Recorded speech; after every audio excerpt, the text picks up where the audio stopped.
Deus. Livro do profeta Jeremias, capítulo 1, verso de número 5. Diz assim a palavra do Senhor. Vamos ler só algumas partes do versículo, não vamos ler o versículo todo. Mas diz assim: antes que eu te formasse no ventre, eu te conheci, e antes que saíste da madre, te santifiquei. Deus, quem sou eu, Pai querido, para estar aqui, para falar, Senhor? Um pequenino, Pai querido, mas eu peço, Senhor, que o Senhor venha ministrar sobre o teu povo. Venha ministrar, Senhor, sobre a tua igreja. Venha ministrar, meu Deus, sobre cada vida, Senhor. Meu Pai, sobre aqueles que estão assistindo, Pai, este DVD. Pai querido, o Senhor conhece, o Senhor sabe de todas as coisas. O Senhor sabe de todos os propósitos. E se o Senhor, ó Pai, nos concedeu este dia, se o Senhor nos concedeu esta bênção, o Senhor sabe. Pai, de mim mesmo eu nada sou, eu nada posso, mas eu posso, Senhor, com a tua unção. Pai, que esta unção, Pai querido, que um dia foi ministrado sobre a minha vida, Senhor, que esta unção neste momento envolva, Senhor, a tua igreja, meu Pai. Em nome do Senhor, nós te agradecemos. Aleluia. Glória a Deus. Queridos, antes que eu te formasse no ventre, te conheci.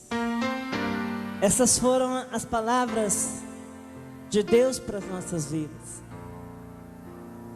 Que antes de nós nascermos, Deus, Ele já nos conhecia.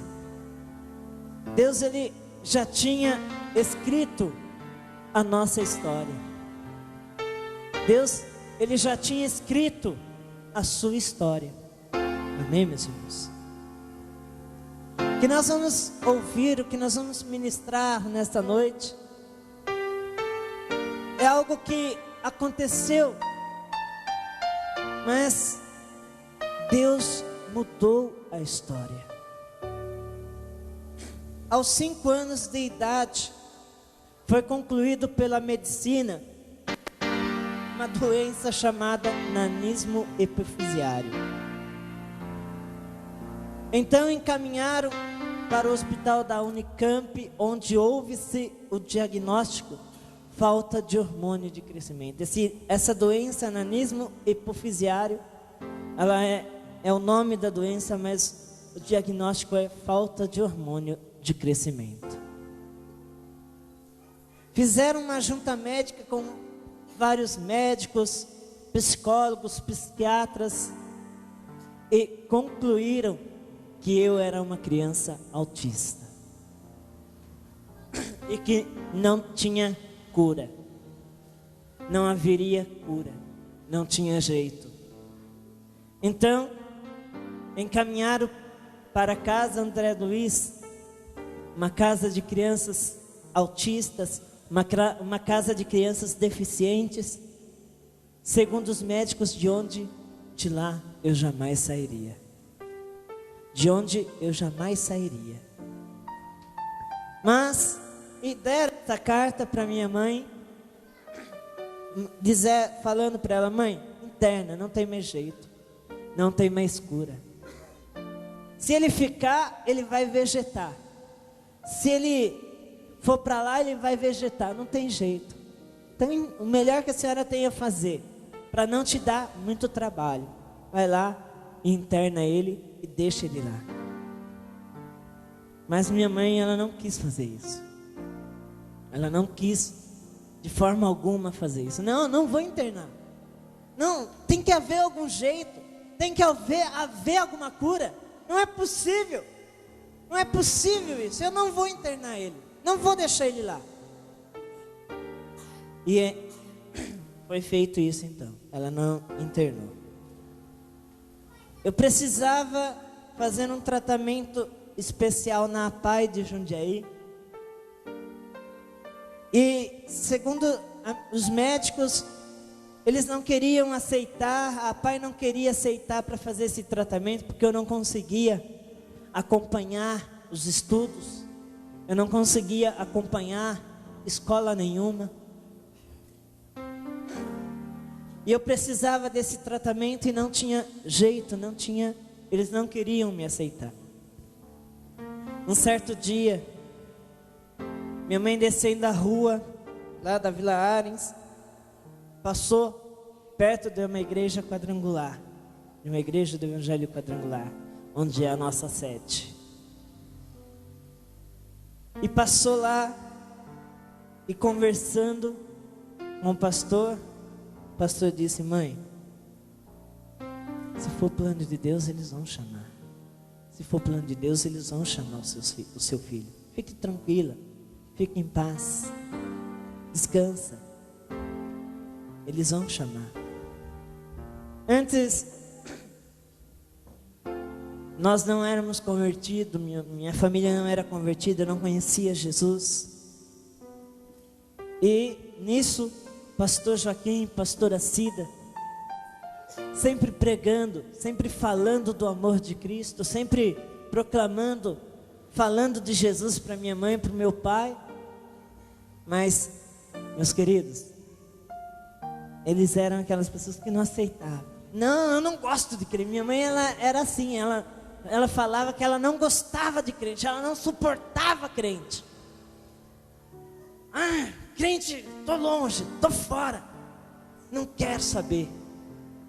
Mas pastor Joaquim, com essa paciência, com amor, com carinho, pastora Cida, sempre pregando, sempre falando. Passou-se um tempo, a pai ligou novamente para minha mãe e disse: mãe, vamos fazer uma nova avaliação com o seu filho. Tudo bem, fomos lá, fizeram uma nova avaliação, e eu comecei a frequentar a pai, comecei a estudar na pai. Fiquei um bom tempo estudando na pai. Como não bastasse isso, um certo dia, às madrugadas, minha mãe levantou, ela pegou uma caixa de fósforo e um vidro de álcool. Ela ia botar fogo na casa, botar fogo na gente e acabar com tudo, acabar com ela. Mas neste momento, meus irmãos, olha só o poder que há numa oração de intercessão. O poder que há na oração intercessória. Neste momento, a pastora Cida, o pastor Joaquim estavam de joelhos, estavam nas suas casas intercedendo pela minha família.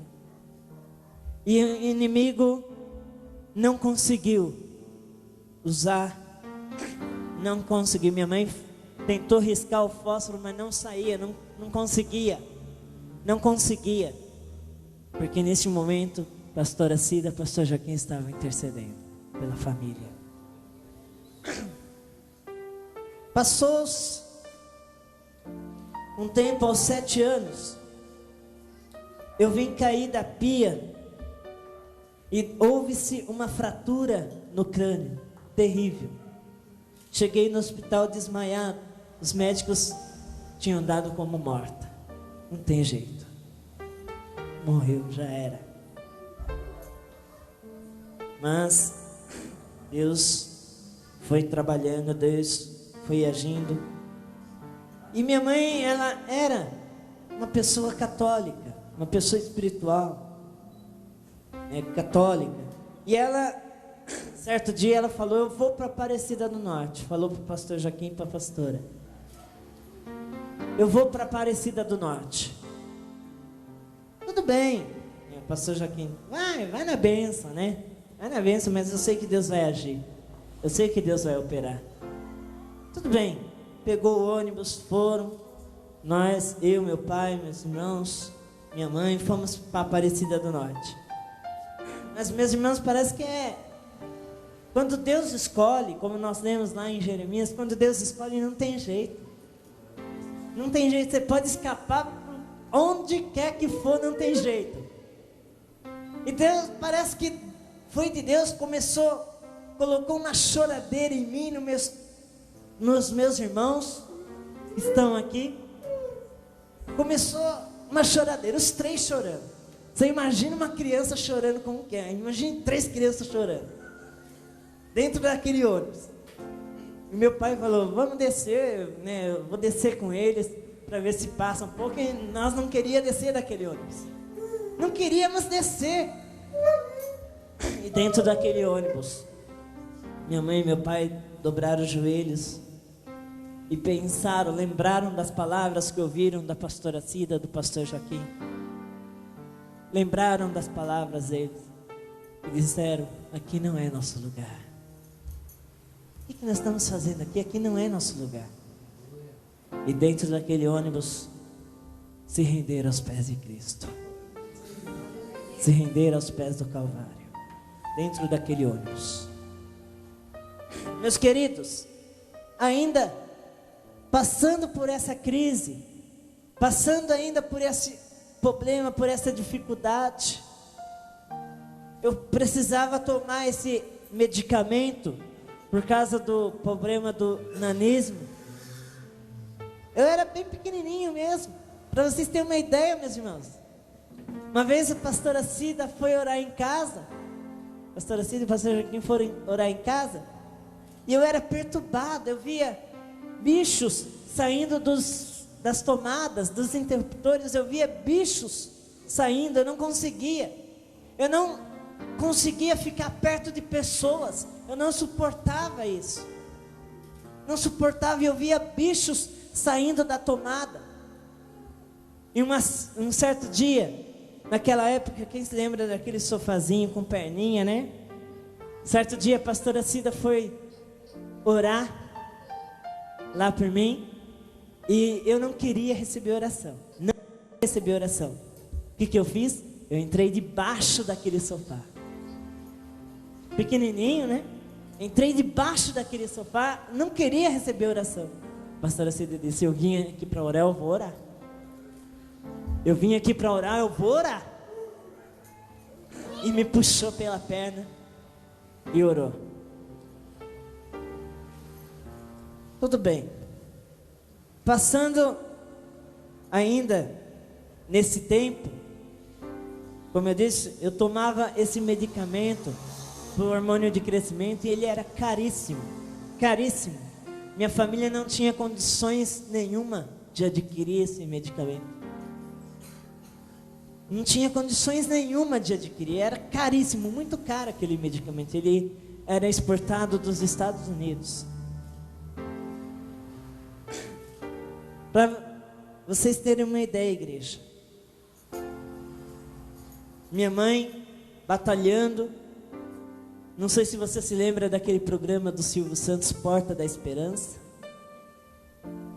Minha mãe chegou a frequentar aquele programa em busca do medicamento para mim. Ela chegou a ir naquele programa do Silvio Santos em busca do remédio, em busca da medicina. Eu precisava tomar esse medicamento para me desenvolver. Eu precisava tomar esse medicamento para me desenvolver, senão não tinha jeito. E foi lá e participou, passou por tudo aquilo, nada, em vão. E indo para São Paulo, tomando os medicamentos, fazendo todos os exames, fazendo tudo o que tinha para fazer,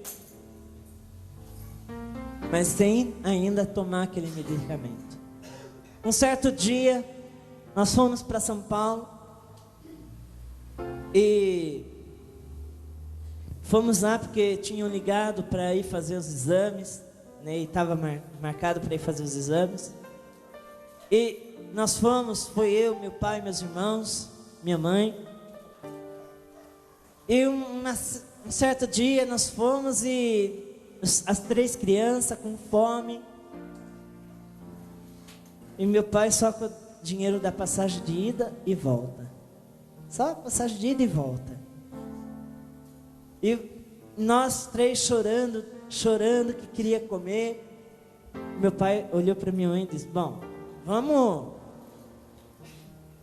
comprar um frango, né, e dar para as crianças comer, e depois nós pega e vamos a pé até a Estação da Luz. Aí lá a gente pega o trem e vem embora. Tudo bem, foi feito isso, comprou lá um franguinho, né, comprou lá um refresquinho, tomamos, comemos, saciamos. Quando meu pai foi pagar a conta, o dono da lanchonete, o dono do bar, disse assim: não precisa pagar não, já pagaram a sua conta. Já pagaram a sua conta. Mas quem foi que pagou? Meu pai perguntou para o homem, né? Quem foi que pagou essa conta? Porque eu não vi ninguém. Não, veio um homem aqui, todo de branco, e pagou e foi embora. Quando meu pai olhou para agradecer o homem não estava mais lá. Quem poderia ter sido, meus irmãos, senão o Espírito Santo de Deus? Quando Deus escolhe, não há caminho que percorramos. Deus escolhe, Ele escolhe mesmo. Tudo bem, meus irmãos.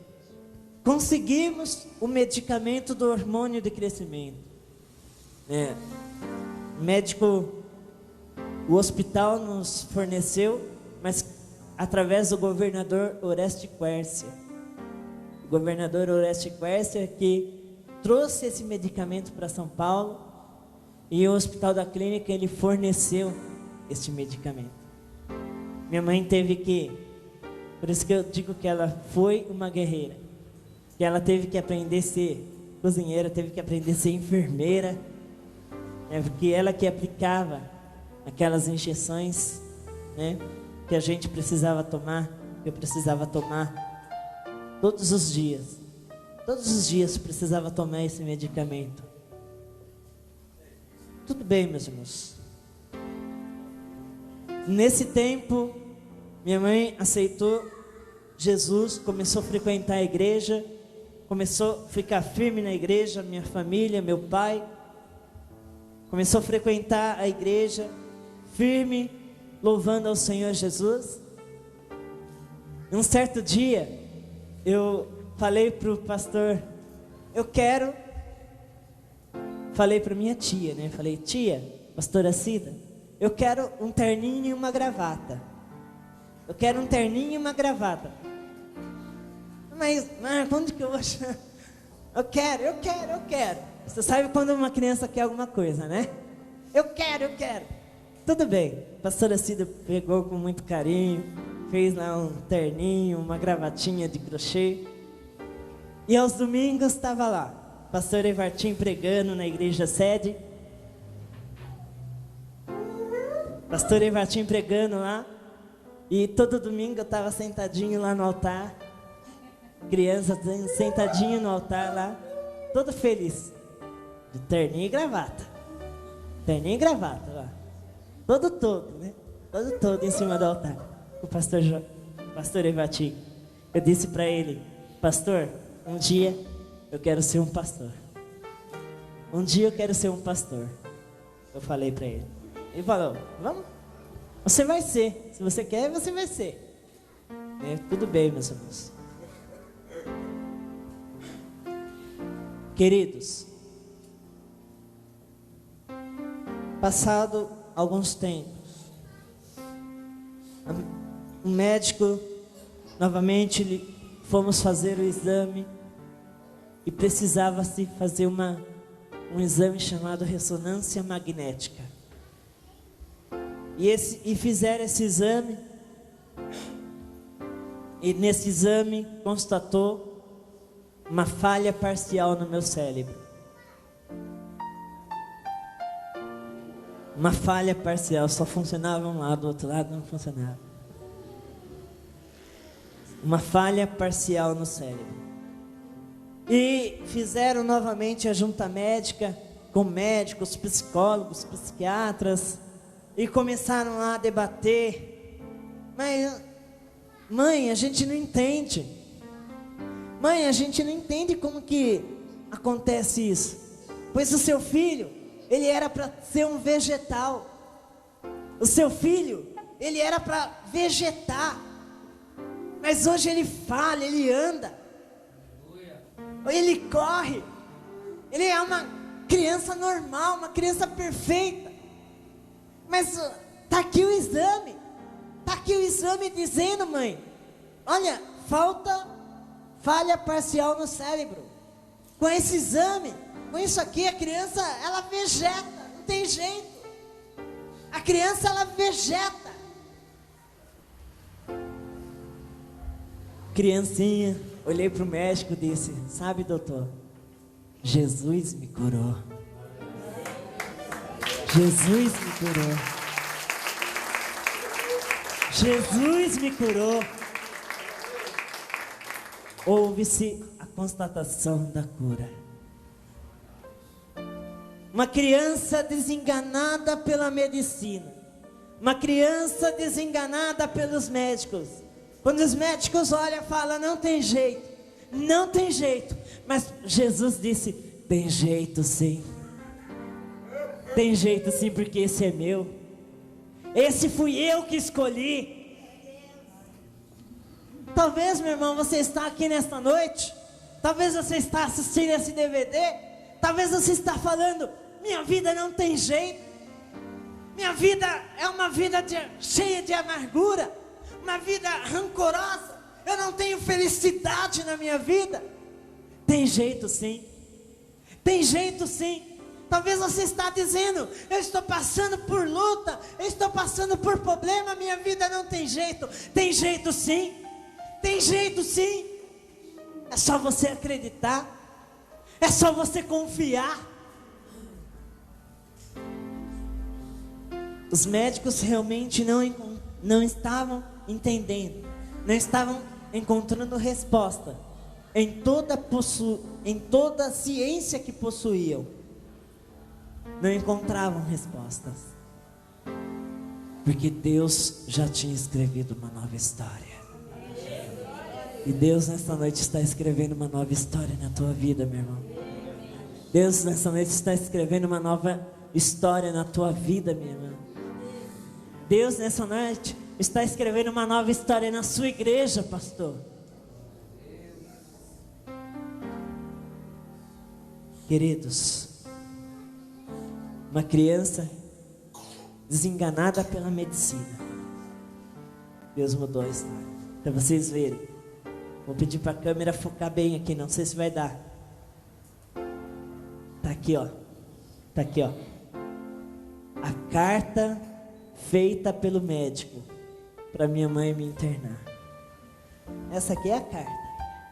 A carta dizendo: deficiência mental, quadro permanente. Isso foi o que o médico disse, mas não foi o que Jesus disse. Esse foi o que a medicina disse, mas não foi o que o médico disse, não foi o que Jesus disse. Quadro permanente. Permanente sim para a vitória. Permanente sim para a conquista. Glória a Deus. Aleluia. Queridos, eu quero ser breve, mas que Deus possa ministrar no seu coração. Talvez você está assistindo esse DVD dizendo assim: eu estou passando por essa fase. Eu fui desenganado pelos médicos. Fui desenganado pela medicina. Pela medicina, mas por Jesus não. Por Jesus não. Ele te amou, meu. Ele te amou, não foi em vão que Ele suportou as dores da cruz. Não foi em vão. Mas Ele fez tudo isso por amor a mim, por amor a você, por amor a nós. Muito bem, você acabou de ouvir aí o meu testemunho de vida. O que eu quero dizer para você, não desista dos seus sonhos, né? Como nós lemos lá no texto de Jeremias, né? 1:5, capítulo 1, versículo 5, dizendo para você que o Senhor te escolheu, o Senhor te capacitou. Então eu quero orar por você, eu quero orar pela sua família, que Deus possa continuar falando, ministrando no seu coração. Nós vamos orar então. Senhor nosso Deus, nosso Pai querido, Deus de poder, honra e glória, Pai, assim como o Senhor me curaste deste mal, assim como o Senhor Pai, me deste a cura, Senhor. Pai, talvez neste momento tenha pessoas precisando, pessoas necessitando de Ti, pessoas até mesmo, Pai, dizendo que o Senhor se esqueceu delas. Meu Deus e meu Pai, e como, Pai, Teu servo, humildemente eu venho a Ti, Senhor, e peço que o Senhor alcance essas vidas, derrame, Pai, do Teu poder, em nome do Senhor Jesus Cristo, Pai. Oh, meu Deus e meu Pai querido, alcança agora, Senhor, essa vida, alcança a família, Pai querido. Pai, eu não conheço, talvez, Pai, tenha vidas enfermas, eu não sei, Pai, mas o Senhor sabe, ó Deus. E eu peço, Pai, que neste momento o Senhor derrame, Pai, do Teu poder, de uma unção especial nesta vida, Pai, de uma unção especial nesta casa, em nome do Senhor Jesus Cristo. Amém, Jesus. Aconselho você, procure uma igreja mais próxima da sua casa. Que Deus venha abençoar a sua vida, que Deus venha abençoar a sua família. É o meu desejo, e eu digo mais para você: a sua vitória é a minha alegria.